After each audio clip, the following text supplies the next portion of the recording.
Iblis diperintahkan oleh Allah untuk datang kepada baginda Rasulullah Sallallahu Alaihi Wasallam dan menjawab segala pertanyaan yang diajukan oleh baginda Nabi. Datang iblis dalam bentuk orang tua pakai tongkat. Jadi iblis itu bisa malih warna. Dia termasuk jenis makhluk halus toh. Seperti halnya jin dan malaikat, itu bisa malih warna sesuai dengan yang mereka kehendaki. Ketika datang, baginda Nabi bertanya, "Man anta?" Siapa kamu?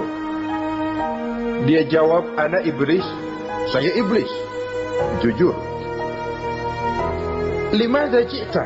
Mau apa kamu datang kemari? Kata baginda Nabi. Dijawab oleh iblis, "Innallaha amaroni an atika wa ujibaka an kulli ma sa'altani." Allah memerintahkan saya untuk datang kepadamu dan menjawab segala pertanyaan yang engkau ajukan kepada saya. Nah, atas pernyataan ini baginda Rasul kemudian bertanya dengan dua pertanyaan. Pertanyaan pertama, iblis, "Kam ikhwanuka min ummati?" Ada berapa sih teman-temanmu dari golongan umatku? Dari golongan umatku, umat Islam ini, bukan orang lain. Kalau orang kafir sih sudah jelas, itu memang CS-nya iblis. Tapi dari umatku, siapa saja yang jadi teman-teman kamu iblis? Menjadi antekmu, menjadi alatmu sejak dari dunia sampai ke neraka nanti. Atas pertanyaan ini iblis menjawab, "Teman-teman saya dari golongan umatmu ya Muhammad, asyarun, ada 10 orang. Ada 10 orang yang merupakan teman-teman iblis dari dunia sampai ke neraka." Siapa mereka? Pertama kata iblis, "Teman saya hakimun jair." Hakim yang curang, hakim yang tidak adil. Ini bisa dimaklumi. Kenapa? Karena hakim diharapkan adalah produk keadilan. Sehingga orang mengatakan seorang hakim adalah seorang yang meletakkan sebelah kakinya di surga dan sebelah lagi di neraka. Kalau adil dia menghukum, kaki sebelah kanan yang akan menentukannya ke surga. Kalau licik dia menghukum, kaki sebelah kiri yang akan menjerumuskan dia ke dalam neraka. Saudara-saudara kaum muslimin rahimakumullah, sesungguhnya dalam kehidupan, kurangnya sandang pangan bukan satunya sebab yang membuat orang menderita. Tidak teraturnya perumahan, kurangnya lapangan kerja bukan satu-satunya yang menyebabkan rakyat menderita. Tapi lukanya rasa keadilan, tidak tegaknya hukum sebagaimana yang diharapkan, itu juga bisa menjadi sumber nestapa, bisa menjadi asal dari segala derita. Oleh karena itu, hakim yang tidak adil, hakim yang curang, yang menghukum tidak berdasarkan hukum, tapi berdasarkan kepentingan, berdasarkan pesan sponsor, hukum bisa dibeli, ada istilah mafia peradilan. Hakim-hakim macam ini yang akan menjadi teman-teman iblis. Dan tiap kali palu akan diketuk, iblis sudah bukan main sibuknya. Kekuasaan di tanganmu, hijau katamu, hijau yang akan berlaku, merah kau ketok, merah yang akan jadi keputusan. Orang lain tidak tahu ini kesempatan untuk jadi kaya, ini kesempatan untuk naik pangkat.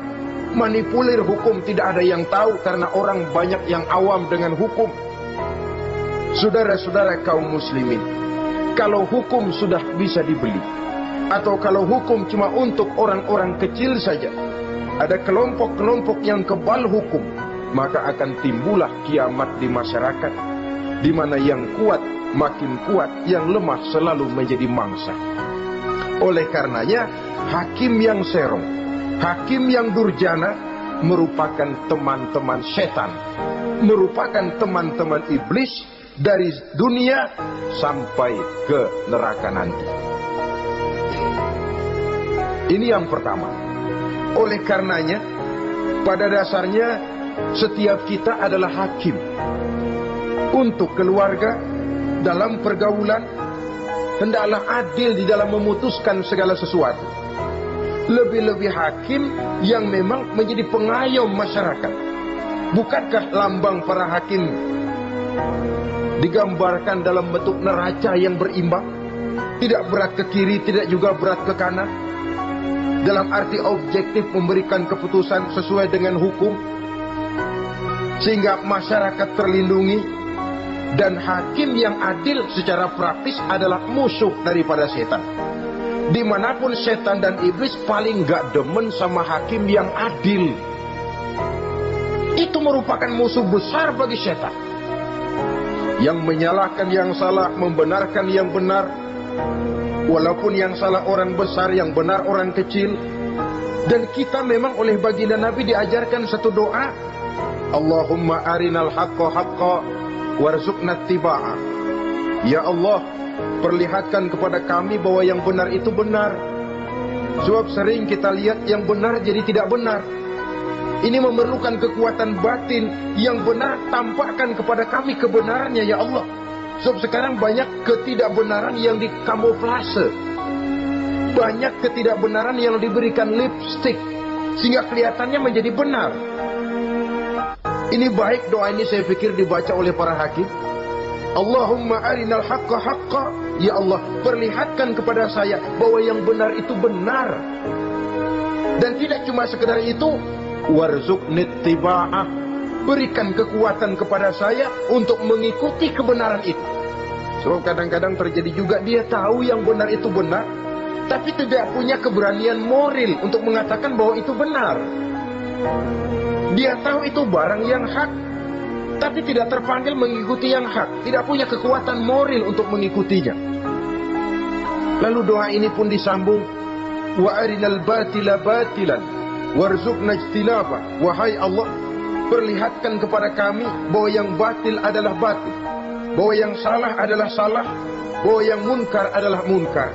Berikan kepada kami kekuatan untuk menjauhi yang munkar, yang batil, yang zalim. Saudara-saudara kaum muslimin rahimakumullah, kita sering mencaci kaum pelacur sebagai sampah masyarakat. Tapi sadarkah kita bahwa pelacuran di bidang hukum, pelacuran di bidang intelektual, kadang-kadang pelacuran di bidang agama, dalam arti menjual ayat untuk membela yang salah dan menekan yang benar, ini juga tidak kalah bahayanya dengan prostitusi, pelacur-pelacur yang kita anggap sebagai sampah daripada kehidupan masyarakat itu. Oleh karenanya, maka hakim yang adil merupakan musuh utama daripada iblis dan setan. Mereka akan sibuk sekali kalau seorang hakim sudah berketetapan untuk melahirkan keputusan hukum yang seadil-adilnya. Ini yang pertama, teman setan adalah hakim yang nyeleweng, yang tidak adil. Yang kedua, teman saya, kata iblis, ghaniyun mutakabbir, orang kaya yang sombong. Orang kaya sombong itu teman setan. Orang miskin sombong itu lebih teman lagi tuh. Sebab ini sudah kelewatan.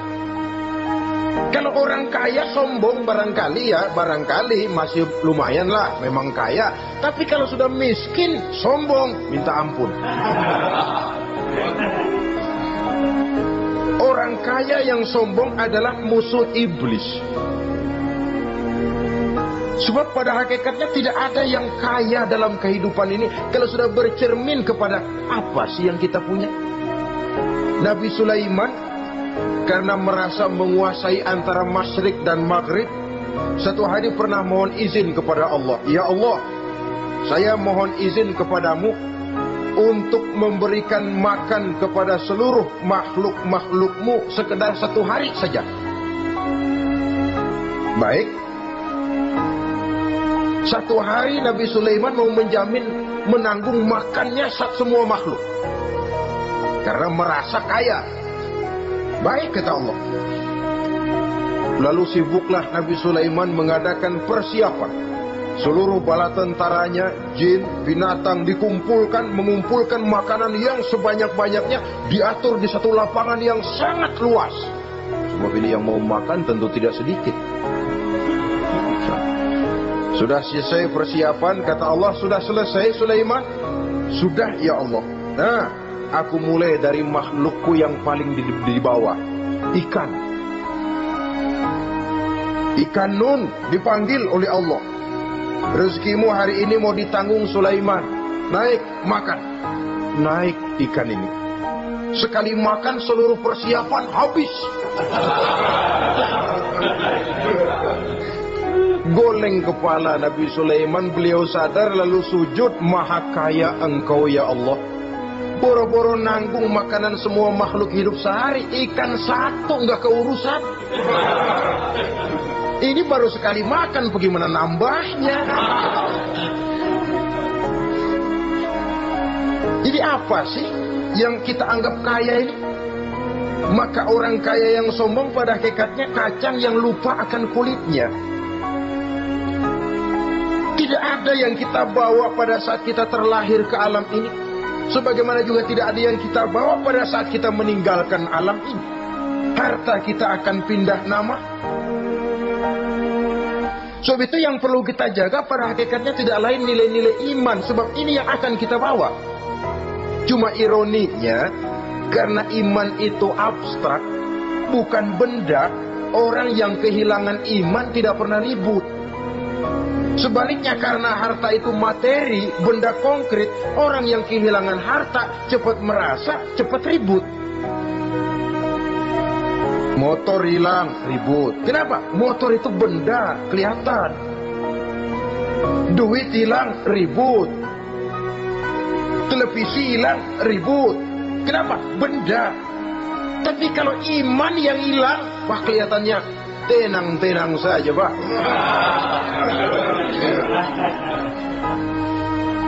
Padahal ini usaha iblis, bagaimana orang kehilangan iman, menjadi kafir, masuk grup dia untuk menemani dia di dalam neraka nanti.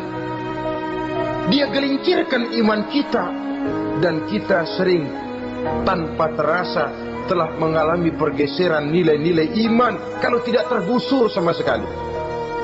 Cuma saya katakan tadi, oleh karena iman ini bukan benda, orang yang kehilangan iman kurang begitu merasa. Padahal ini yang paling berharga. Sebab ini yang akan kita bawa menghadap Allah. Orang itu kalau sudah yakhruju minat dunya bighairi iman, keluar dari dunia, meninggalkan dunia dan seluruh isinya, kembali menghadap Allah dengan tidak membawa iman, tempatnya jelas sudah. Itu yang paling kita khawatir. Pangkat jelas tidak kita bawa. Harta benda akan pindah nama jadi milik ahli waris kita. Tiba-tiba iman yang cuma satu itu tempat kita bergantung, hilang juga dari diri kita. Dengan apa kita mau menghadap Allah? Dan kemalangan apa yang lebih besar dari orang-orang yang telah kehilangan iman pada saat dia menghadap Allah Subhanahu wa ta'ala. Karena itu, saudara-saudara, terutama yang diberikan amanah berupa harta oleh Allah dalam kehidupan ini, bersyukurlah kalau saudara diberikan kepercayaan oleh Allah untuk menyalurkan rezeki kepada orang lain. Seperti keran yang nyimpen air tapi tidak untuk dirinya, disalurkan kepada yang memerlukannya. Rezeki dia cuma lewat tangan saya. Rezeki dia cuma lewat tangan saya. Berbahagialah orang kalau dipercayai Allah untuk menyalurkan rezeki kepada orang lain. Artinya agen. Yang ditunjuk jadi agen Allah, kok nggak bangga? Kalau sudah kemari cara berpikir, insya Allah rasa bakhil bin pelit alias medit bin koret. Itu insya Allah nggak ada. Kadang-kadang kita berpikir, yang nyari duit gue setengah mati, lu datang-datang mau minta aja pala lu. Kan itu toh kadang-kadang cara kita berpikir. Ya boleh jadi lalu terasa berat. Tapi kalau kembali kepada kesadaran, barangkali alhamdulillah rezeki dia cuma lewat tangan saya. Kalau saya nggak ngasih dia, barangkali nggak semudah ini saya dapat rezeki. Allah mudahkan rezeki saya karena saya sering membantu orang-orang yang memang memerlukan. Andai kata saya nggak membantu mereka, belum tentu rezeki selancar ini. Tidak lalu, enak aja. Peras keringat gua banting tulang, pergi pagi pulang sore, lu datang-datang nada aja. Berbahagialah orang jikalau sekali lagi dia dijadikan agen oleh Allah untuk menyalurkan rezeki kepada mereka yang memang memerlukannya. Kalau tidak ke arah itu kita berpikir, yang timbul bakhil. Bakhil lalu bermegah-megah dengan hartanya, timbul kesombongan. Senang lihat orang susah, lalu dia sendiri dengan hartanya cuma to show only, pameran. Lewat di kampung, senang kalau orang melotot, lihat mobilnya yang serba mengkilap, sepatunya yang serba mahal. Senang kalau, wah, semua gaya hidupnya serba jet set, wah, wah, wah. Senang betul kalau melihat orang sudah serba bengong lihat keadaan dia. Timbul takaburnya, sombongnya, ngenyek kepada yang lain. Maka orang kaya yang sombong, teman iblis, teman setan. Setan senang betul. Sebaliknya secara praktis, orang kaya yang rendah hati adalah musuh iblis. Saudara-saudara kaum muslimin rahimakumullah. Lain memang. Kalau kita diberikan ilmu di akhirat nanti, pertanyaan cuma satu, ilmumu kau amalkan untuk apa? Kalau kita diberikan umur panjang, pertanyaan akhirat satu saja, umurmu kau habiskan di mana? Tapi kalau sudah harta diberikan kepada kita, pertanyaan akhirat dua. Min aina iktasabahu wa fima anfaqahu. Hartamu kau dapat dari mana, kau belanjakan kemana? Depan belakang ditanya.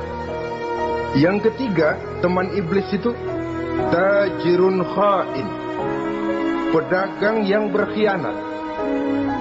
Baik kepada sesama teman pedagangnya, karena ingin lebih maju dari yang lain. Terjadi persaingan yang tidak sehat di berbagai bidang bisnis, ataupun kepada para pembelinya, dengan mengatakan barang yang baik adalah barang yang tidak baik menjadi baik. Sebab pada dasarnya apabila kaum pengusaha sudah berkhianat, akan timbul kegoncangan ekonomi. Dan kegoncangan ekonomi dampaknya adalah melahirkan kelas-kelas kemiskinan. Kemiskinan merupakan satu perangkap iblis. Biasanya orang kalau udah melarat, udah dekat banget sama kafir. Kalau tidak dilatar belakangi oleh nilai iman yang kuat, udah melarat, udah dekat benar sama kafir. Apalagi iblis ini menggodanya pandai dia.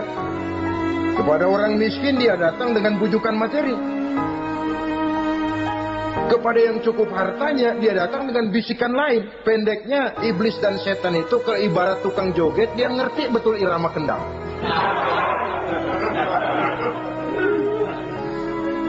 Di mana kelemahan orang itu dia selidiki, dia pelajari, dari arah situ dia masuk. Dan secara strategi perang, iblis dan setan ini posisinya memang lebih menguntungkan daripada kita.